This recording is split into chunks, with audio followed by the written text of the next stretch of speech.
We are ready now, you can go. Okay, all right. So did you want me to just talk? You're going to ask me questions to start with? After you finished your announcement. Okay. Yeah. All right. Yeah. All right. Thank you very much for this opportunity. The UK's Prime Minister has this week been in Africa, a 3-country visit, and as part of that visit, she announced 3 new UK funding commitments for Somalia.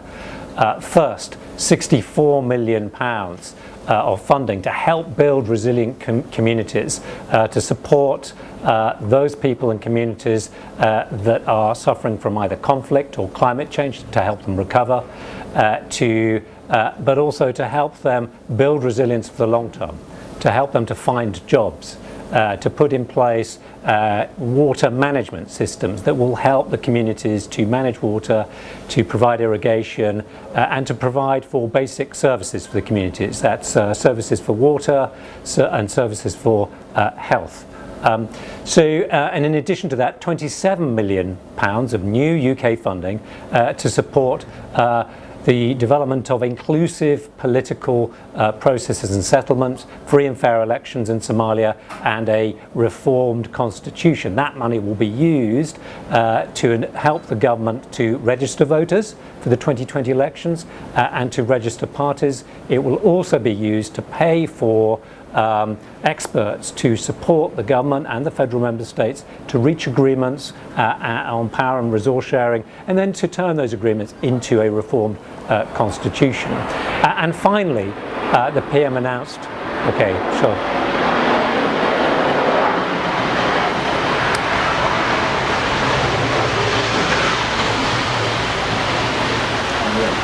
I'll do it again from the top. Yeah. Okay.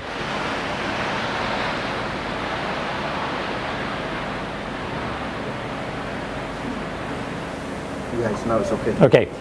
Well, thank you for this opportunity. The UK's Prime Minister has this week been in Africa for a 3-nation tour, and as part of that visit she announced 3 new UK funding commitments for Somalia. First, £64 million of new UK funding to help build resilient communities in Somalia. That will be used to pay for emergency food and water and medical supplies for communities affected by conflict or climate change, but it will also be used to build longer-term resilience, for example, to help Somalis find jobs and to build water management systems for communities so they can manage their water, irrigate their crops, and get through times of drought. Second, £27 million of new UK funding to help support inclusive and fair elections in Somalia and the reform of the constitution. That money will be used to register political parties, to register voters, and to pay for expert advice and support for the federal government, for the federal member states to reach political agreements for the new revised constitution. And finally, she announced £7.4 million of new UK funding to support the Amazon peacekeeping mission, to enable it to stay here in Somalia, to see through the job of handing over and preparing Somali forces to take over security responsibility as part of the federal government's transition plan. All of that underlines that not only does the UK want to create a new, bold partnership with Africa, but Somalia is going to be very much part of that plan. Now, I just want to say a brief word about the wider vision. You know, why is the UK wanting to build a new partnership with Africa? This partnership will be based on friendship and partnership and developing programs that support shared prosperity and shared security. So jobs, job creation. Africa needs to create lots of jobs for its young people. We all know that. And that's a problem not just for Africa, but it's a problem for the rest of the world. And the rest of the world, it's in our interest to support Africa as a whole, to create those jobs, to create the inclusive growth that's needed. If we don't do that, it will lead to more extremism and more instability. As part of creating jobs, we need to create the conditions for investment that will lead to jobs, and that's really a big part of the new partnership with Africa, working with governments around Africa to create those conditions that will lead to investment in jobs and inclusive growth. As part of that, the UK wants to become, by 2022, the G7's #1 investor in Africa, with our private sector leading the way. Now, in order to fulfill that ambition, the Prime Minister has committed £3.5 billion of development finance for Africa over the next 4 years. We hope that that will be used in a way that draws in, that crowds in investment from the private sector to help create the investments and the jobs that Africa needs. The UK will also be expanding and increasing its presence, its government presence in Africa, including with new missions. And finally, as part of this new partnership with Africa, we will be wanting to target our development finance support to support efforts to improve security and to prevent the kind of instabilities that destroy jobs and that destroy the conditions for investment. Now that will mean working increasingly alongside those African leaders who are driving reform, who are driving progress, who are trying to build institutions and trying to generate inclusive economic growth. In that respect, we very much welcome and support the focus of Somalia's Prime Minister, PM Kerry, who for many months, as part of his his position as Prime Minister, has been driving an agenda in Somalia towards an inclusive political settlement, towards economic reform, and towards tackling corruption and towards improving security.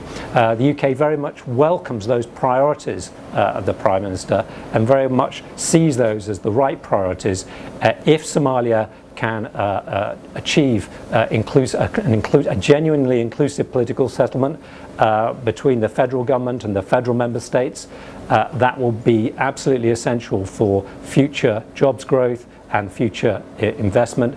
Likewise, if Somalia can really start to tackle seriously the impact of corruption, this terrible legacy of the civil war, only then will Somalia really be able to start to generate the jobs and investment that's required.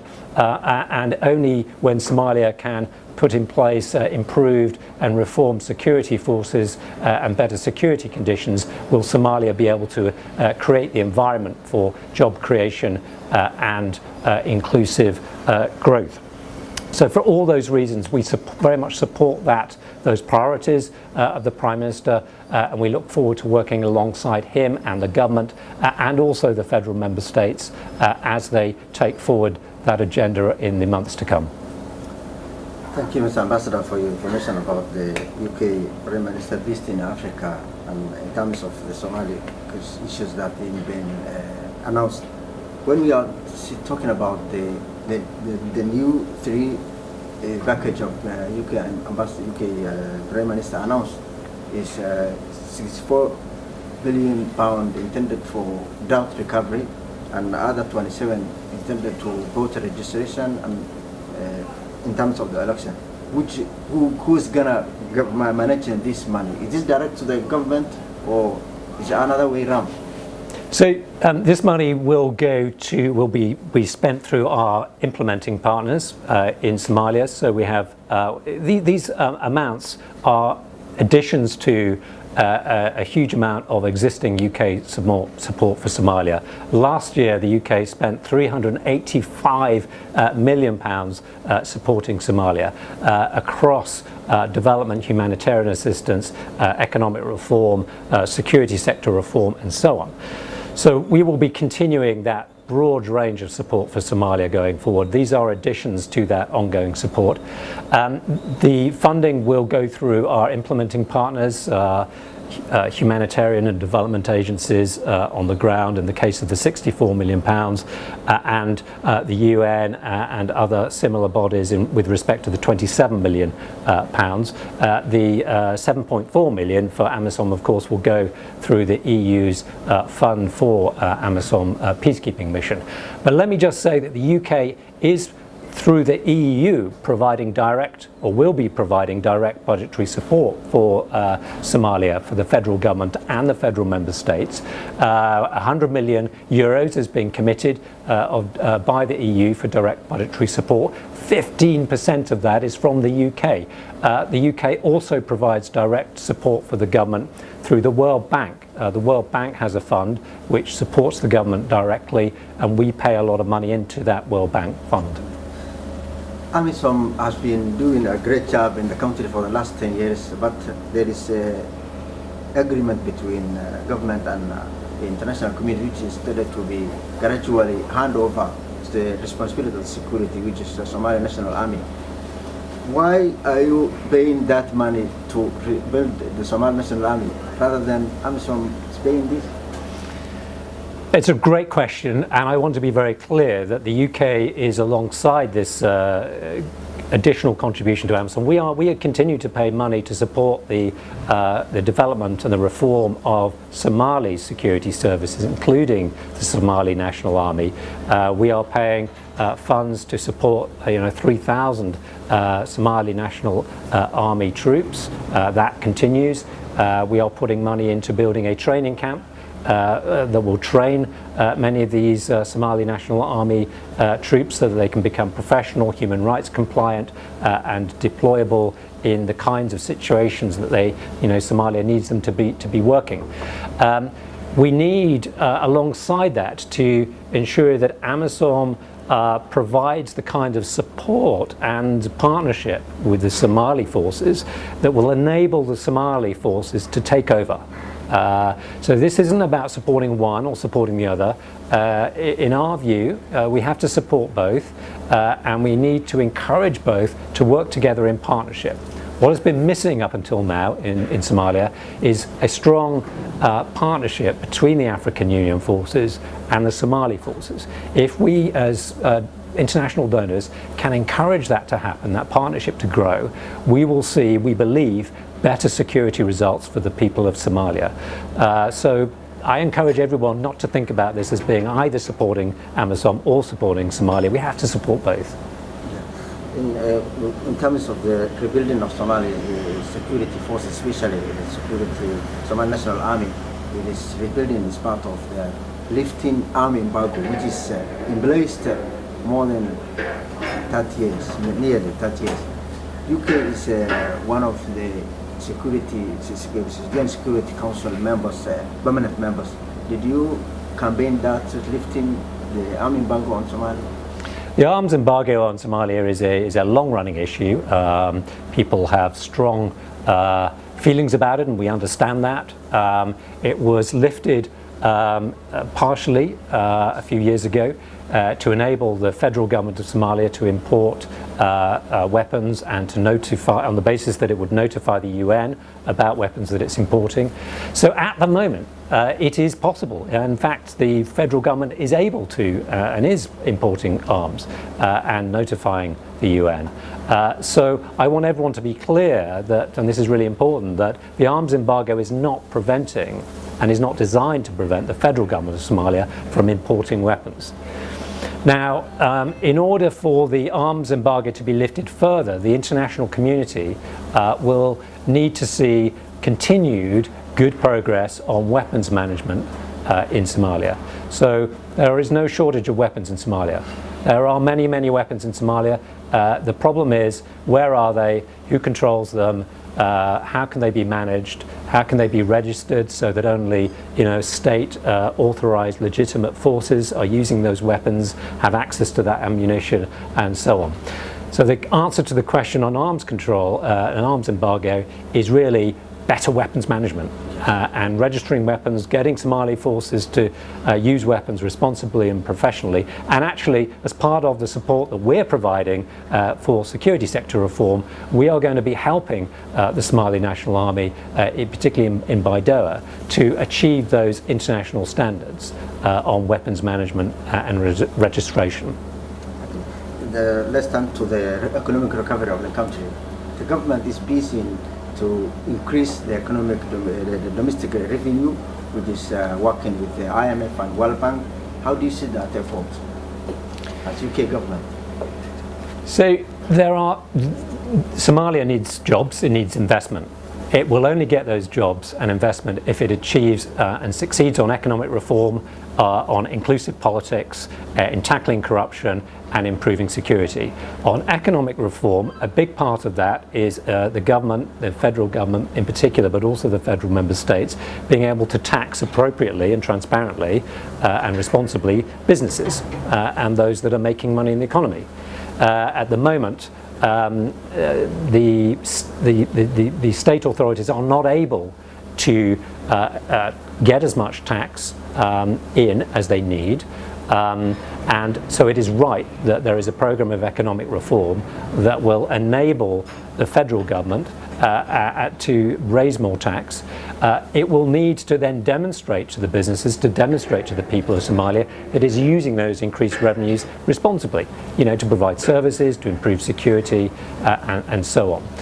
So the economic reform agenda, it's a big priority of the Prime Minister. We welcome the fact that he is making it a priority, and we absolutely support that priority. Is massively important for the future of Somalia, particularly for the young people who need jobs and who will rely most on the growth of the economy and the regularization of the economy as Somalia moves forward. Recently there is a fighting between Puntland and Somaliland in Tukarak area. Did you some effort to de-escalate that situation? Did you pay some effort that? So the UK is a big supporter of peace in Somalia, a big supporter of stability and a big supporter of conflict resolution. We don't see it as in the interests of ordinary Somalis for there to be conflict anywhere. When we see something like the situation in Tukarak, of course we get concerned because we care about the people. We want the best for the people of Somalia. We want our investments in Somalia to deliver, and we see conflict situations like that in Tukarak as undermining the investments that we're trying to make. So of course we are concerned about it, and of course we urge all parties involved in that conflict to come round the table, to talk, and to reach a solution through dialogue. There is no conflict of that kind in Somalia that will ever be satisfactorily resolved through fighting. It has to be resolved through dialogue. The conflict in Tukarak has very complicated and a long history behind it. All of those issues cannot be resolved overnight. What is vital is that all parties agree to a ceasefire, all parties agree to allow complete access, full access for humanitarian aid, and that all parties agree to get around the table to talk about the big issues and to reach an understanding, reach a way of come up with a way of working together to ensure that Tukarak does not explode into some kind of much bigger conflict, which will be a disaster for it would be a disaster for Puntland, it would be a disaster for Somaliland, and a disaster for Somalia. So we want the best for all Somalis, and that means peace and it means dialogue.